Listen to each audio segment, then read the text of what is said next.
Yo, YouTube, what's up with your boy, Sports and Fitness Rants? I'm back, guys. Click that like button. Subscribe to my channel. What's up, guys? I'm back, man. I'm back. I got another good video for you guys today, man. As always, I'll try to keep it brief, even though we know that's hard for me to do. But in this video, guys, I want to talk about, because once again, guys, we are going to continue to celebrate Michael Jordan because people like Scottie Pippen, people like Isaiah Thomas, these guys like to come out and say a bunch of nonsense about Michael Jordan, and Michael Jordan will never defend himself, right? He'll never come out and get into a back and forth or war words with any of these guys, right? Michael Jordan is above that nonsense, right?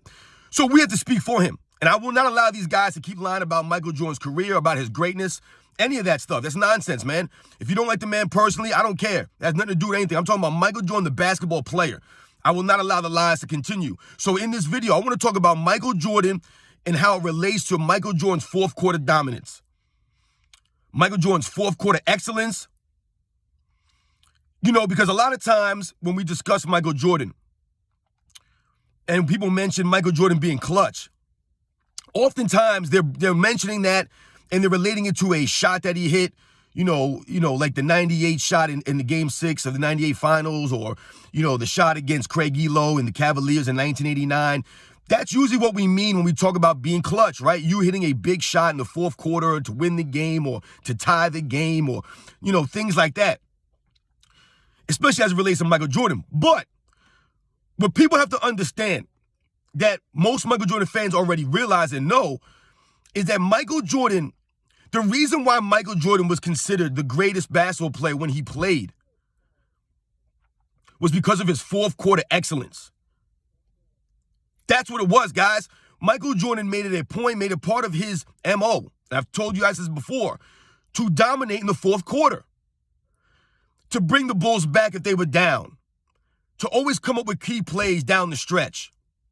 It didn't have to just be a shot.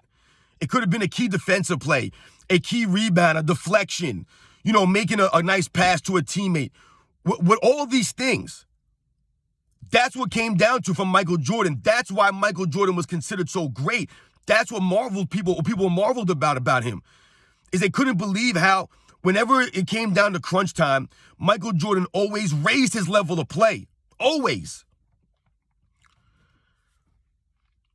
So, guys, when we think about Michael Jordan, and we think about the fourth quarter, and we think about Michael Jordan's greatness, that's where it started, ladies and gentlemen. It started in the fourth quarter. That's where his mystique began. Michael Jordan bringing the Bulls down late in the fourth quarter. The Bulls are down by 6 points. The Bulls are down by 7 points. The Bulls are down by double digits. All of a sudden, Michael Jordan goes on an 8-0 run. The Bulls come back. Michael Jordan's making key plays all over the court because, like we always say, Michael Jordan did not just score. Michael Jordan did not just, do this or that. Michael Jordan did everything. He could do anything and everything on both ends. And that's what allowed him to dominate fourth quarters, to be clutch, because he was able to dominate and make plays on the defensive end, not only just the offensive end. I told you, it wasn't just about him hitting the shot. It wasn't about him just scoring. But, guys, I remember games with Michael Jordan where, and it's funny, Michael Jordan had several ways that he would approach the game, right? Depending on who he's playing, how he's feeling. If guys were talking in the papers, if he was taking things personal, there were certain ways that he would approach these games. And, more times than not, Michael Jordan would either sometimes start fast, where he would come out the gates, man, and maybe he'd score, 15, 17, 20 points in the first quarter and put the other team down big. And the Bulls would coast. But there were also many, many games where Michael Jordan would ease himself into the game, right? He would try to get his teammates involved more in the beginning of the game. And then if the game was close down in the fourth quarter, down the stretch, Michael Jordan would dominate the fourth quarter. He would take it over. I never seen a player take over fourth quarters with such consistency as Michael Jordan did for the Chicago Bulls. Even when he had Scottie Pippen there, Michael Jordan was always the closer on the Bulls. There was never a time when Michael Jordan played that he was not the closer for the Chicago Bulls. And like I explained to you guys, sometimes he was the starter and he was the closer. right? He would start the game off. He would come out. He'd be hitting the shot. He'd be looking for the jumper, looking to attack the rim, whatever it was. Some games he came out like that. Like I told you, sometimes he took things personal. Like I said, sometimes he was playing against a rival or he was playing against a really good team, and he would come out sometimes and he'd be aggressive in that first quarter. But there were a lot of games, like I told you, he would try to ease himself into the game, try to get his teammates involved early on, try to get Pippen going early, try to get Horace Grant going early, try to get Bill Cartwright some touches, try to get B.J. Armstrong a couple of jump shots, try to get Paxson a couple of shots. He would try to get these guys some open looks, get them going early. And then if they needed him, he would close the game out. Michael Jordan could turn it on and turn it off whenever he wanted to. He really could. And we know he never turned it off. But that's how he would approach some of these games. And Michael Jordan was known for taking over the fourth quarters. Like I told you, many, many times. Like I said, the Bulls were down, or it was a close game. Teams never wanted to be in a close game with the Chicago Bulls, man, because they knew that Michael Jordan would either hit the shot at the end of the game, or he would come up with the key steal, or he would come up with a key play. Whatever it was, playmaking, it didn't matter. Michael Jordan could do it all. And a lot of teams, a lot of coaches were nervous at the end of these games if the game was tight, because Michael Jordan proved time and time again that he could raise his level above anybody else in the NBA. He could do that. He was always the best player on the court. That's how Michael Jordan made his name, guys. Michael Jordan made his name. Obviously, he came into the league as Air Jordan. But the mystique, the legend, was built through his mythical fourth quarter exploits. That's what they were. It was mythical. The things that he was doing in these fourth quarters, man. We all heard the stories of, I remember there was a story I heard from I think it was the Vancouver Grizzlies at the time. And the Bulls were down by like 15 points in the fourth quarter or something like that. And someone had a smart remark to Michael Jordan, said something slick to him about, I guess the shot's not falling tonight, Mike, or something like that, right? One of the bench players said to Michael Jordan. And he proceeded to go on like a tear on his own, where he scored like 16 points in a row, and the Bulls ended up winning that game. Like I said, he took it personal, man. But those are the kinds of things that Michael Jordan would do regularly. And it didn't take someone necessarily saying something to him to get him going. Michael Jordan was known for his fourth quarter exploits, his clutch play. Clutch play, not just clutch shooting.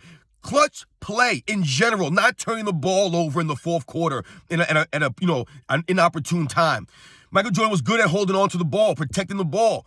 All of these things, like I said, he could lock down his player on the defensive end at the end of a game to force him to take a bad shot or force them to turn the ball over. This is what Michael Jordan did routinely. This is what he made his name doing. He was known for Air Jordan and dominating the fourth quarter, always coming through, raising his level of play whenever the Bulls needed him. That's how the Bulls were able to get a lot of these victories. I mean, think about something, guys. We've all heard that Michael Jordan never lost 3 games in a row from like 1990 to like 1998 when he retired. He didn't lose 3 games in a row. I believe in the 1990-91 season, the Bulls opened up that season losing 3 games in a row. That was the last time Michael Jordan ever lost 3 games in a row. That was the last time. So if that's the case, that's one of the most impressive things I've ever heard in Michael Jordan's career. That has to go towards his fourth quarter dominance. You have to be able to come through in the fourth quarter if you never lost 3 games in a row for damn near 10 years. You have to be doing something right in the fourth quarter, right? You must be playing good basketball in the fourth quarter. And I'm not saying it was just Michael Jordan. His teammates were out there with him, absolutely. But Michael Jordan was known to take over games in the fourth quarter. Known for that. That was his thing. More than anybody else that I can recall in the history of the NBA, Michael Jordan was the most consistent clutch performer in the history of the NBA. The history.